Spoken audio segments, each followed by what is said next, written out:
Joining us now on the Deseret First Credit Union hotline is a man worth plenty more than the $10 that Jason's giving his Valentine tomorrow. His name is Steve Cleveland, former BYU basketball head coach, friend of the program. Coach, great to have you back on. How are you? I'm doing well, guys. Thank you. Happy early Valentine's Day. Just so you know, Coach, I'm sure you heard part of our conversation as we came back in, but Jason is considering giving his wife some cash for Valentine's Day tomorrow. No, I just said it's not a bad gift idea if you can't think of anything else. Who doesn't want cash, Coach? Can you recommend something better? Listen, that is a slippery slope, and you better be real careful about that. Hey, listen, any other day of the week it works, but I'm not sure it works on Valentine's Day. Great insight, great insight. Okay, let's talk BYU basketball, who is hoping to avoid a slip-up on the road as they take on San Diego on Valentine's Day and then follow it up with the game at LMU. There are 5 games to go in the West Coast Conference regular season. The Cougars feeling pretty good. Second place, 8-3 in the WCC. What do you think has been the biggest reason for the team's conference success up to this point, Coach? You know, first of all, they had a lot of preparation, a competitive preseason schedule. You know, Nevada, Southern Illinois, Vegas, San Diego State, Mississippi State on the road, and then playing the 4 in-state games. They lost some close games, but I think when you go through a process like that, there's an attention to detail that you get. There's an increased understanding of roles. And I think also that, there's been some lineup changes. And with Baxter and Emery, you've strengthened now. You've got Stelius and Harding coming off the bench and others. I think all of those things lead to becoming a better basketball team. And this team has become a better basketball team right in front of us. And I think defensively, we'll talk about that, but they're better defensively with Baxter and Emery on the floor. You got a rim protector, got somebody who can stop the ball. I think all of those things have lent themselves to increased confidence and a better basketball team. You mentioned the defense. Over the last 3 contests, BYU's giving up roughly 50 points per game. It's fantastic. How sustainable do you think those defensive numbers are? Well, I think sustainable in the 50s and 60s. I do believe that that's very possible and plausible. I think conference play, number one, they become more possession-oriented games. And when they're close games, the pace is different. There's not as many shots that are taken. The game becomes very possession-oriented. And so I think that holding people down into the low 60s or even in the high 50s is a great formula to win on a road. And I think you'll see there's a lot on the line right here. There's seeding. There's teams trying to get to the postseason. There's a variety of things happening.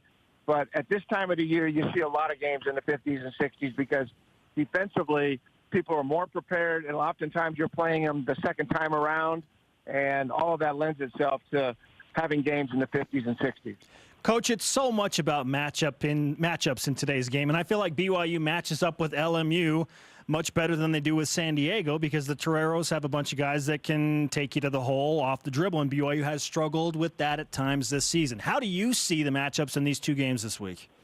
I think against San Diego, having Carter back is a big plus. He's 16 a game. He missed 7 or 8 games. So with Pinero, Carter, Wright, Williams, they're all veteran players, and they're going to play well at home, and they've played well at home against BYU before. So this will be a challenge. I mean, San Diego, to me, they've had injuries, and that's led to more of a 500 season. But I really thought going into the year that it would be San Diego and BYU and Gonzaga, and actually San Francisco has been kind of a surprise. So the Cougs are going to have their hands full with San Diego.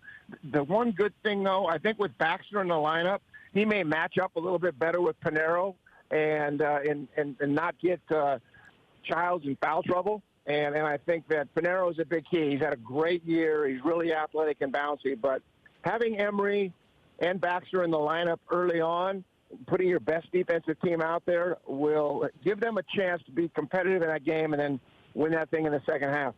So besides just what they bring defensively with Gavin and Nick in the lineup, what else do you think those 2 have brought to the starting lineup?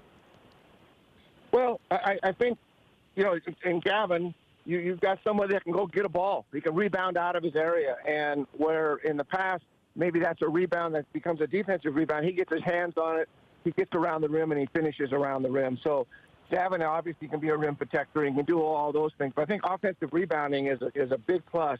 I think with Nick, besides guarding the ball, He can break people down defensively. He's done this before. He's 4 for 11 the last 2 games in three-point shooting, had 16 points. I think he's getting more comfortable. I've waited for this moment. I just felt like a few weeks ago, it's time for him to just play and start and go with him because he's got that experience that he can draw on. And I think both of them now, what it does is strengthens the bench. Now you have Harding and Sellius and Worthington and Nixon coming off the bench, and you have some depth as well. So they're better because those 2 players now are contributing. And Gavin, obviously, against LMU, I think he had 25 against them. So he's going to have a lot of confidence going into that game. But both of them have made a real difference defensively. Steve Cleveland with us on BYU Sports Nation, former BYU basketball head coach, current BYUtv basketball analyst. What are your expectations for BYU's 2-game road trip this week, first at San Diego and then at LMU? Well, I think for seeding purposes, you feel like you've got to go and get a split on this trip. And if you do, you put yourself in a really good position with home games. So you got 2 home games still left. You got to go to Gonzaga. That'll be difficult. But I think a split here and take care of business at home, they lock in second place. And they get a great seed, and it also helps them for postseason and continuing. If they win the tournament, obviously they go to the NC2As, but winning as much as you can also gets you an opportunity maybe to have a home game in the NIT, and I think that would be a positive thing. So those are things that they're looking forward to. But I believe they can get a split here. I would think that LMU still will be difficult. LMU has a hard time making baskets. I mean, their leading scorer, Bateman, did not score in Provo. He's probably going to make some baskets at LMU. And so they'll both be very competitive, difficult games. But if they get the first one, that second one is going to be, they're going to be believing and feeling like, hey, we can get this sweep. A loss at San Diego, they're going to really have to grind that thing out. But I think a split and win your games at home, you get second place. Coach, confidence is one of those things that you can't physically see or touch, but you know when it's there, when a team's playing with it. BYU's playing with that kind of confidence right now, and certainly on the defensive side. What can that confidence do down the stretch as BYU wraps up this regular season? Well, I think one thing is that everybody's confident in what their role is. Sometimes it can be a real detriment to a team where teams are still trying to figure out who does what and who does it when.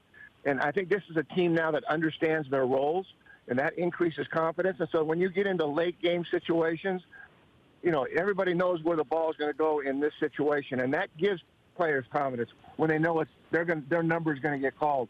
But this seems to be a team that has great chemistry, and you add along that confidence that they have right now, it gives them an opportunity to finish this year out strong. And that doesn't going to make it any easier on this road trip. I mean, they know what's at stake, and they certainly don't want to fall into that 4th position and have to play Gonzaga first. So they're playing for an opportunity in that 2-3 slot to get themselves in the final. Coach, great to talk to you as always. And as a reminder, you can follow him at Coach Cleve22 if you want all of your Valentine's Day gift ideas. Thanks, Coach. All right. Take care, guys. Steve Cleveland on the Deseret First Credit Union Hotline. Deseret First, your values, your timeline, your financial future.